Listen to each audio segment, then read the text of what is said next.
Chapter 8 Raja Yoga in Brief. This is a summary of Raja Yoga freely translated from the Karma Purana. The fire of yoga burns the cage of sin that is around a man. Knowledge becomes purified and nirvana is directly obtained. From yoga comes knowledge. Knowledge again helps the yogi. He who is a compound of both yoga and knowledge, with him the Lord is pleased. Those that practice Maha Yoga either once a day or twice a day or thrice or always know them to be gods. Yoga is divided into two parts. One is called the Abhava and the other Maha Yoga, where one's self is meditated upon as zero and bereft from quality. That is called Abhava. The yogi by each one realizes his self.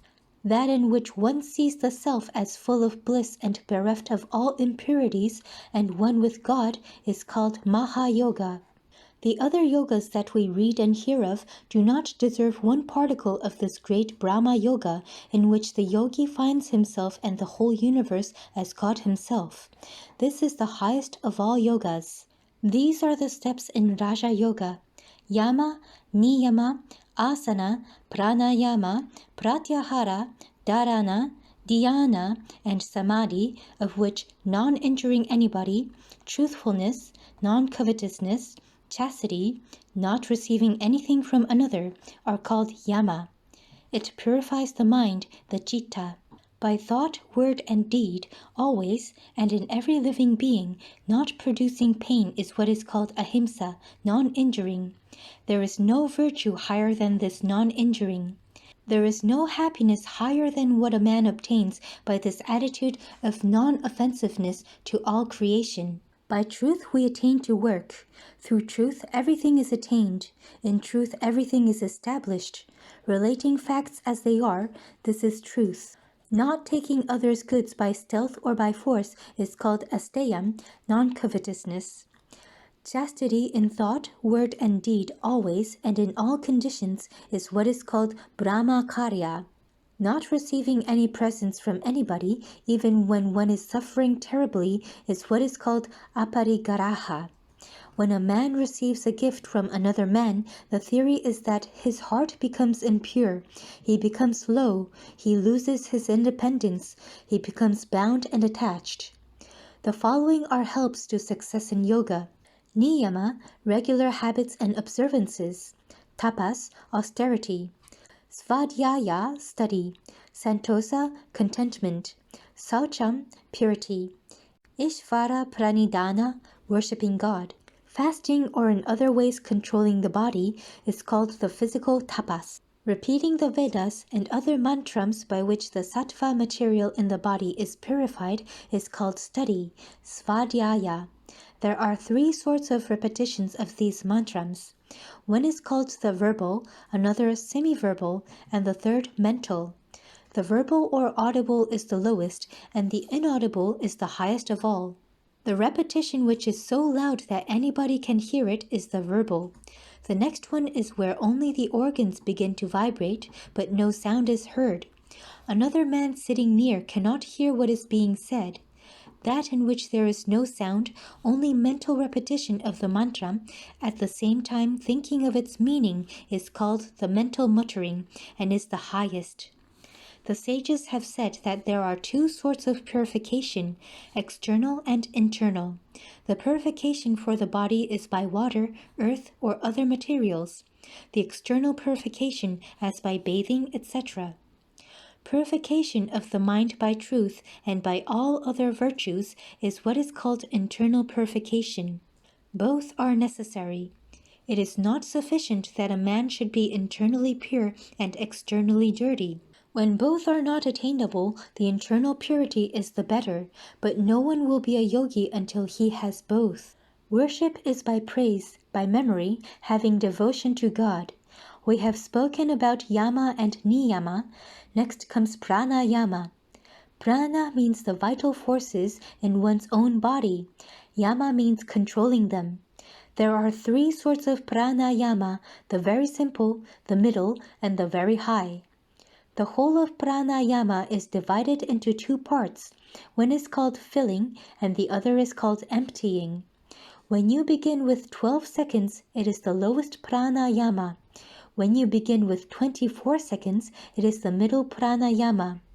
That pranayama is the best which begins with 36 seconds. That pranayama in which there is first perspiration, then vibration of the body, and then rising from the seat and joining of the man's soul with great bliss is the very highest pranayama. There is a mantram called Gayatri. It is a very holy verse of the Vedas. We meditate on the glory of that being who has produced this universe. May he enlighten our minds. Then Om is joined to it at the beginning and end.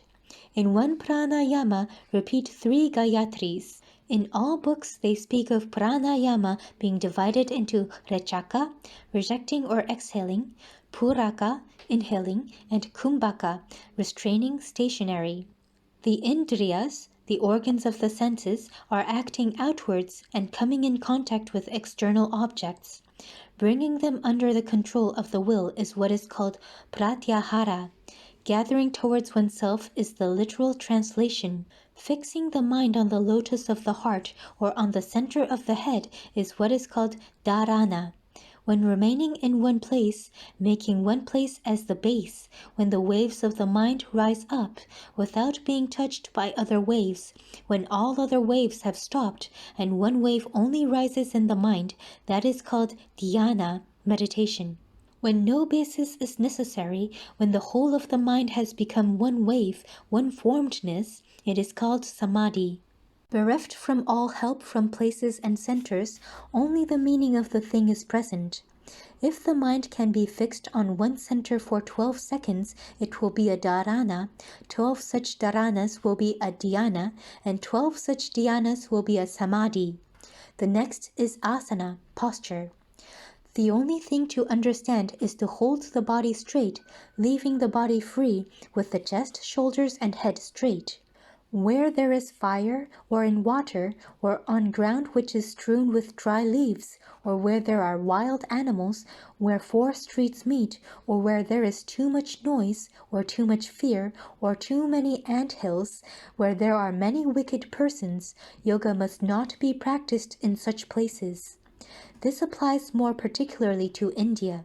When the body feels very lazy, do not practice, or when the mind is very miserable and sorrowful, or when the body is ill.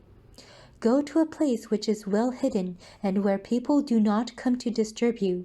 As soon as you do not want people to know what you are doing, all the curiosity in the world will be awakened.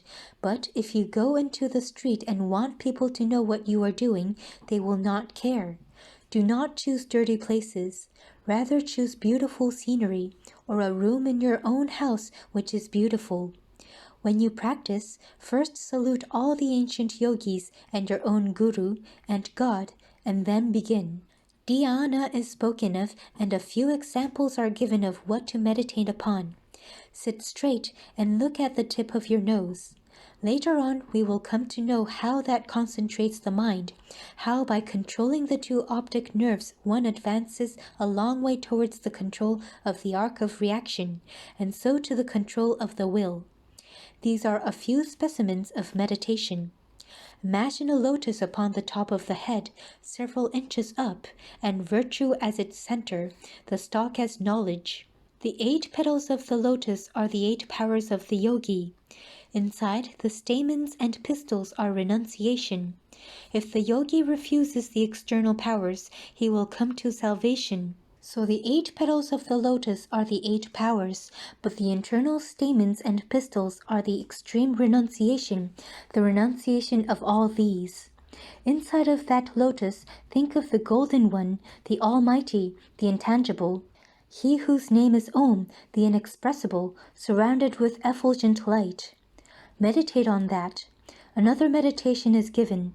Think of a space in your heart, and in the midst of that space, think that a flame is burning. Think of that flame as your own soul, and inside that flame is another space, effulgent, and that is the soul of your soul, God. Meditate upon that in the heart. Chastity, non-injuring, pardoning everyone, even the greatest enemy, truth, faith in the Lord, these are all different virtus. Do not be afraid if you are not perfect in all of these. Work and the others will come. He who has given up all attachment, all fear, and all anger, he whose whole soul has gone unto the Lord, he who has taken refuge in the Lord, whose heart has become purified, with whatsoever desire he comes to the Lord, he will grant that to him. Therefore, worship him through knowledge, or worship him through love, or worship him through renunciation. He is my beloved worshipper, he is my beloved Bhakta, who is not jealous of any being, who is the friend of all, who is merciful to all, who has nothing of his own, whose egotism is lost. He who is always satisfied, he who works always in yoga, whose self has become controlled, whose will is firm, whose mind and whose intelligence are given up unto me, know that he is my beloved Bhakta, from whom comes no disturbance, who never becomes the cause of disturbance to others. He who has given up excessive joy, grief, and fear, and anxiety. He who does not depend on anything, pure, active, giving up all, who does not care whether good comes or evil, never becomes miserable.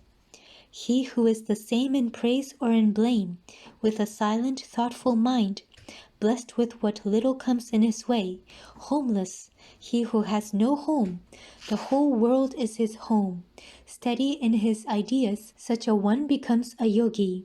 There was a great god sage called Narada. Just as there are sages among mankind, great yogis, so there are great yogis among the gods. Narada was a good yogi and very great. He traveled everywhere, and one day he was passing through a forest, and he saw a man who had been meditating until the white ants had built a huge mound round his body. He had been sitting in that position so long.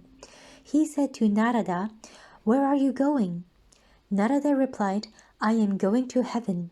"Then ask God when he will be merciful to me, when I will attain freedom." Further on, Narada saw another man. He was jumping about, singing, dancing, and said, "Oh, Narada, where are you going?" His voice and his gestures were wild. Narada said, "I am going to heaven." "Then ask when I will be free." So Narada went on. In the course of time, he came again by the same road, and there was the man who had been meditating till the anthills had grown round him. He said, "Oh, Narada, did you ask the Lord about me?" "Oh, yes." "What did he say?" "The Lord told me that you would attain freedom in 4 more births." Then the man began to weep and wail and said, "I have meditated until an anthill has been raised around me, and I have 4 more births yet." Narada went to the other man. "Did you ask my question?" "Oh, yes." "Do you see this tamarind tree? I have to tell you that as many leaves as there are on that tree, so many times you will be born, and then you will attain freedom." Then the man began to dance for joy and said, "I will have freedom after such a short time." A voice came, "My child, you will have freedom this minute." That was the reward for his perseverance. He was ready to work through all those births.